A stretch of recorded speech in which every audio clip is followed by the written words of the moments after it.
Mardi 5 novembre, vous êtes bien sur Grand Littoral TV, c'est votre chaîne d'information régionale. Vous le savez, ici on développe en 7 à 8 minutes, en images, l'essentiel de l'actualité et du jour près de chez vous. Et on démarre par vos prévisions météo avec le retour d'un temps en sec et plutôt bien un ensoleillé aujourd'hui. Et le long de la mer du Nord et du littoral entre Dunkerque et Calais, vers Boulogne et le Touquet, les nuages seront peut-être un peu plus présents, mais on profitera quand même d'un temps en sec, surtout après les fortes pluies enregistrées hier soir. D'ailleurs, Météo France a placé le département du Pas-de-Calais en vigilance orange pour crues et inondations aujourd'hui, avec un véritable risque d'inondation de la Liane, notamment à Boulogne, qui a atteint son premier niveau de débordement. Quelques images impressionnantes des pluies hier circulent notamment sur Internet. N'hésitez pas à nous les transmettre pour que nous puissions ici même les diffuser. En tout cas, pas de pluie de prévu aujourd'hui. 11 degrés pour les températures, mais le Pas-de-Calais est en vigilance orange pour crues et inondations.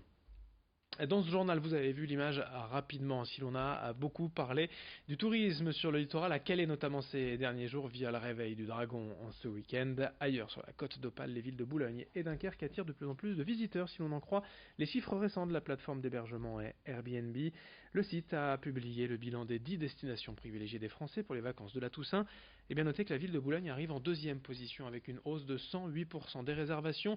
Dunkerque est également bien classé à la cinquième place avec 86% d'augmentation pour ses vacances d'automne. La tendance finalement n'est donc pas de partir loin au soleil à l'étranger, mais de rester bien ici au chaud dans la région sur le littoral et de profiter des charmes de la mer du Nord et de la Manche. Voilà ce que plébiscitent finalement les Français. Explication au micro de Corentin Escaillé. On est une destination familiale, les vacances de la Toussaint par définition, avec le pont notamment du 1er novembre, etc. C'est des vacances où les gens voyagent en famille. Et puis l'intersaison a toujours eu la cote dans le Boulonnais, puisque on vient ici pour les balades, on vient ici pour profiter de la plage. Et puis on a, en cas de mauvais temps, des solutions de repli. On parlait de Nausicaa, on peut parler aussi de la ville fortifiée. Donc on est une destination qui est variée, qui est adapté aux familles et aux seniors. Donc nous, l'intersaison, elle a toujours été, dans le Boulonnais, toujours été satisfaisante. Depuis le 1er novembre et la trêve hivernale s'en est terminée pour 5 mois jusqu'au 31 mars des expulsions locatives. Mais les inégalités en matière de mal logement, elles persistent dans la région. La Fondation Abbé Pierre vient de rendre un nouveau rapport et est aujourd'hui dans la région à Lille pour son colloque annuel. L'occasion d'évoquer ce qui va et ce qui ne va pas dans les Hauts-de-France. Déjà, sachez d'un point de vue positif que dans la région, on compte davantage de logements sociaux que dans d'autres régions françaises. Le problème, c'est que le parc locatif est aujourd'hui vieillissant et doit être rénové. Sur le littoral aussi, le phénomène du logement indigne existe. Explication à ce propos au micro de Xavier Silly. Malheureusement, l'ensemble du territoire est impacté par les phénomènes de mal logement, mais on va constater plus d'intensité autour de l'île parce que la densité est très élevée et qu'on va voir se concentrer là les anciens logements industriels.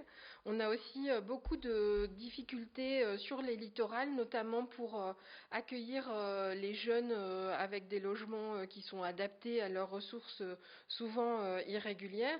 Et dans le rural, on a cette difficulté de pouvoir trouver un accompagnement adapté, mais aussi de pouvoir trouver de l'aide, du soutien pour sortir du logement.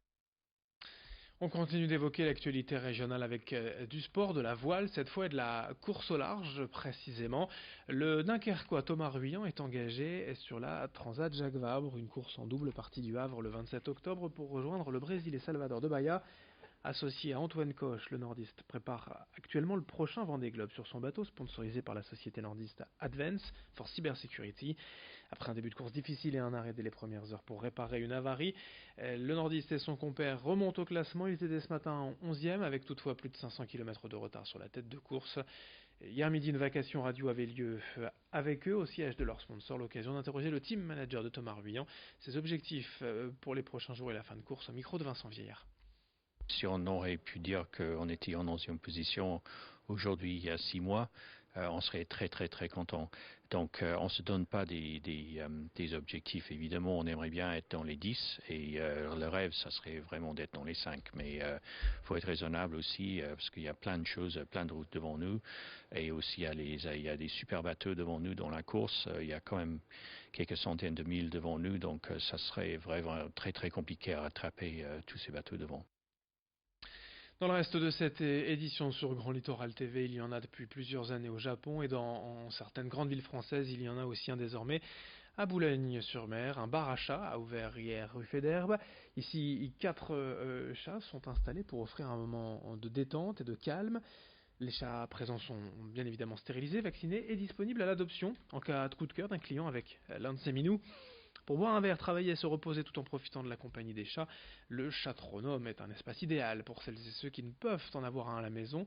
Pour les autres, la gérante est en lien avec la SPA locale pour des adoptions. Explication complémentaire au micro de Corentin Escaillé.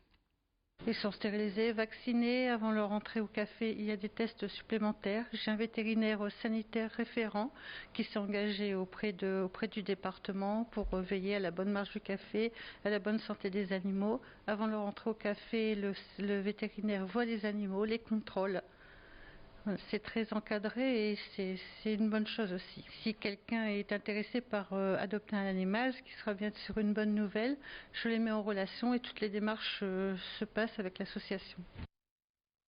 Pour finir ce journal, une innovation pour les motards et leur sécurité développée ici dans la région. Un sac à dos protecteur construit en matériaux très résistants pour absorber les chocs.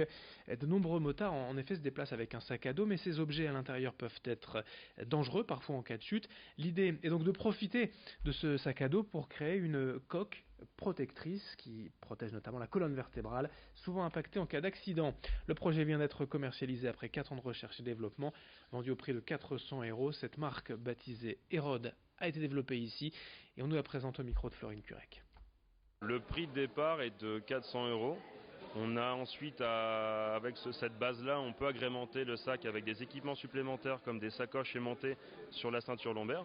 On a 2 sacs cabas amovibles différents en fonction des usages et des besoins. Et ensuite, par la suite, il y a encore des évolutions, mais pour l'instant, on part avec un concept qui est celui-là et qui sera environ autour de 400 €. Les 50 premiers sacs sur Kickstarter seront à moins 50%.